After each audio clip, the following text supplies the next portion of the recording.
The opening scene features a young girl named Mary who is playing with her cat, Shining, in her backyard, where an unidentified person suddenly appears from behind and abducts her. In the next scene, we see a stranger who enters a small town's police station amidst a Christmas Eve rainstorm. He approaches Sergeant Gulloy at the front desk and expresses his intention to confess. When asked for more details, the stranger reveals that his confession is about a murder. Hearing this, Sergeant Gulloy becomes alarmed and aims a handgun at him before calling for backup from his colleagues. Following this, all the officers walk out at the desk and instruct the stranger to place his hands on his head. The team leader, Detective Alexander Black, then orders the officers to take the stranger to the interrogation room. Inside the interrogation room, two police officers named Deputy Jack Hawkins and Deputy Jerry Pine question the stranger about his identity. However, the stranger insists on being known as Mr. Nobody, refusing to disclose his real name. His real name must be something like Perkins or Peabody.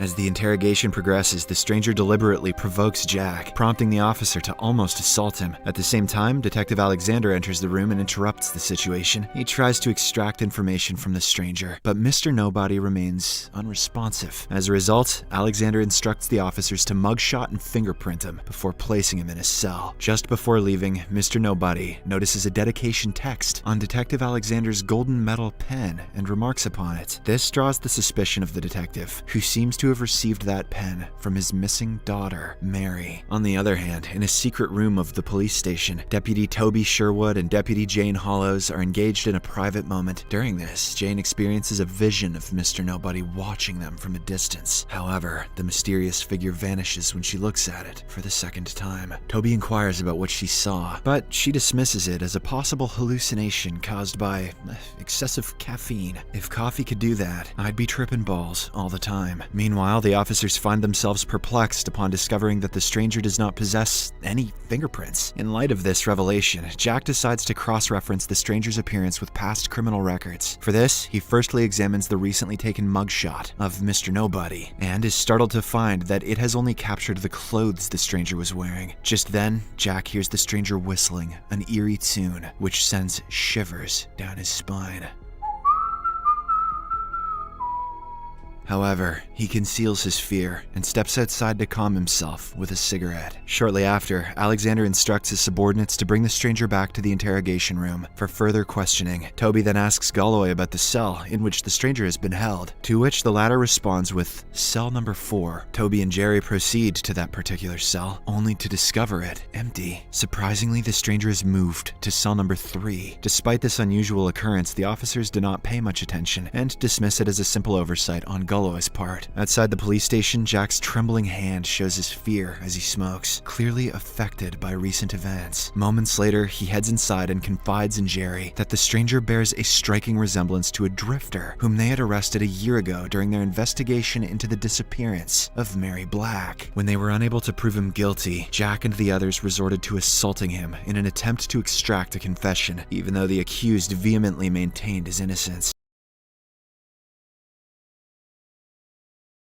After this, Jack proceeds to the basement to inspect the underground cells, while Alexander and the remaining officers continue the interrogation of Mr. Nobody. The stranger, who confesses to 6 murders, chillingly describes the details of his first killing. Astonishingly, Jack begins to experience the described torture firsthand, even though the stranger himself remains confined. Mr. Nobody claims to have stalked his victim, imprisoned him in a dark room, and subjected him to a brutal assault. In parallel, Jack finds himself trapped in one of the dimly lit cells, enduring a vicious beating on his back. The sound of his screams reaches the ears of the other officers, prompting Alexander, Jerry, and Gulloy to rush to the basement. To their horror, they discover the lifeless body of Jack. Overwhelmed by shock, they immediately handcuff the stranger and lock him up in the interrogation room before embarking on a thorough search of the area. Jerry and Gulloy cautiously venture outside, armed with their guns, to investigate the surroundings. Suddenly, a lifeless cat's body falls onto Gulloy's head, sending him into a state of panic. It didn't even land on its feet. Upon closer examination, they discover a collar on the cat's neck, bearing the name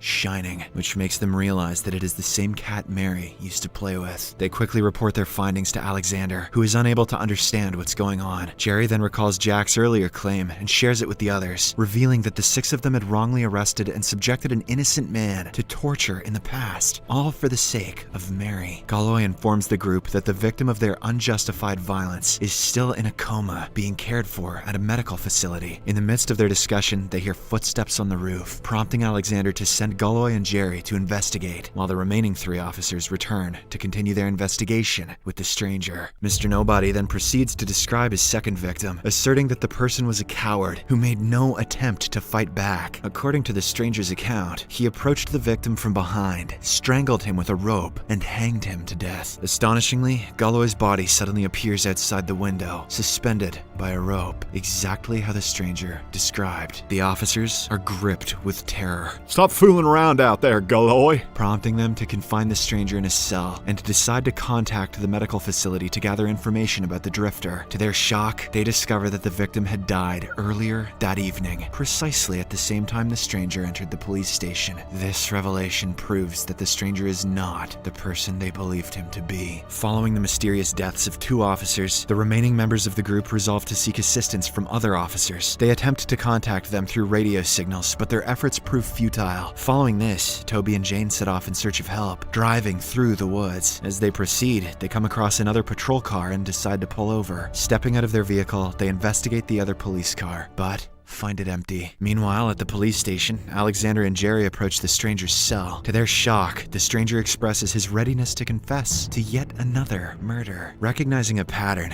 Alexander frantically instructs Jerry to contact their 2 colleagues and summon them back to the station. Jerry hurries to the control room, attempting to reach Toby and Jane through the radio. Unfortunately, the bad weather causes poor signal reception, preventing him from reaching them. At the same time, the stranger proceeds with his confession, describing how he awaited his 3rd victim in a dark location. Despite Alexander's command to stop talking, Mr. Nobody disregards the order and reveals that upon the victim's arrival, he positioned himself between them. In response, Alexander draws his gun and fires at the stranger. Startled by the sound of the gunshot, Jerry runs back to the cell, only to find that Alexander is firing at an empty space. Moments later, the stranger reappears in a different cell, declaring that he had mercilessly attacked his 3rd victim. Simultaneously, in the woods, Toby scans the surroundings in search of their fellow officers, while Jane attempts to fix the radio signal inside the car. Suddenly, Toby is ambushed from behind and fatally stabbed with a shovel. Shortly after, Jane realizes Toby's absence and calls him out by name, but receives no response. As she investigates the area, she discovers his ravaged body and becomes terrified. In a state of panic, she hastily gets back to the car and drives back to the police station. Upon her arrival, Jane tells her superiors about what she had witnessed. With this, Alexander finally grasps the chilling truth that the stranger's confessions manifest as actual killings, with each confession resulting in a corresponding death. Moreover, Alexander deduces that the stranger may be the vengeful spirit of the drifter they had tortured in the past, haunted by the injustices inflicted upon him. Alexander should change his name to Sherlock. Following the harrowing events, the 3 remaining officers make a desperate decision to flee the police station and find a safe place. Jane takes the driver's seat as the trio gets into the car. Unfortunately, the car fails to start. Alexander and Jerry step out to inspect the engine, leaving Jane inside. In an eerie turn of events, the radio mysteriously activates, emanating the voice of the stranger. "It's me, bitches," says the voice. The stranger declares that it is time for another confession, sending Jane into a state of terror. She attempts to escape from the car, but finds the door locked. Frantically, she screams for help, and Alexander and Jerry exert all their strength to shatter the car window, but to no avail. Inside, Jane's head gets ensnared in a plastic bag, causing her to suffocate. Despite Alexander and Jerry trying to break the window, they are unable to save Jane. Amidst this commotion, the voice on the radio proclaims that the unleashed wrath from the unknown depths has come to claim her in death. After some time, Jane's head is detached from her body and falls out of the car. Filled with panic, Jerry decides to kill the stranger they have held captive. He enters the police station with his gun, approaches the cell, and starts firing relentlessly at the stranger until his ammo runs out. Once he finishes, Jerry enters the cell, only to discover that it is completely empty. Moments later, the stranger narrates his next confession, announcing that his his fifth victim never saw him coming. Without delay, Mr. Nobody attacks Jerry, committing yet another brutal murder. Having witnessed this horrific act, Alexander, the sole remaining officer, attempts to flee. However, the stranger asserts that Alexander cannot hide in the darkness, I was born into the darkness.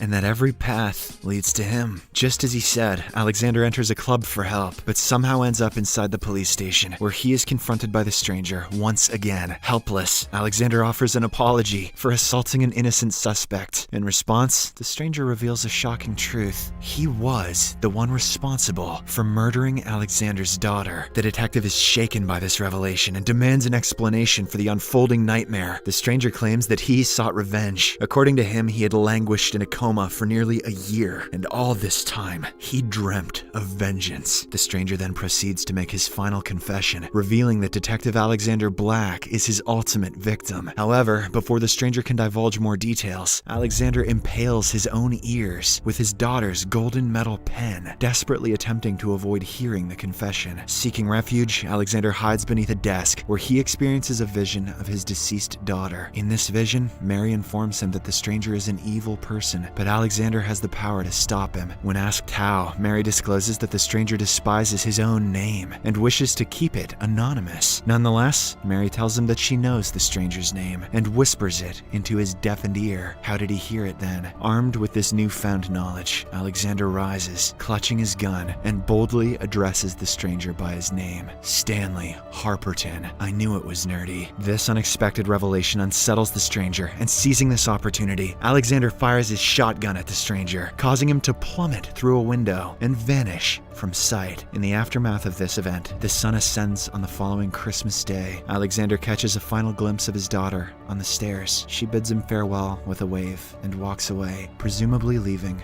for the afterlife.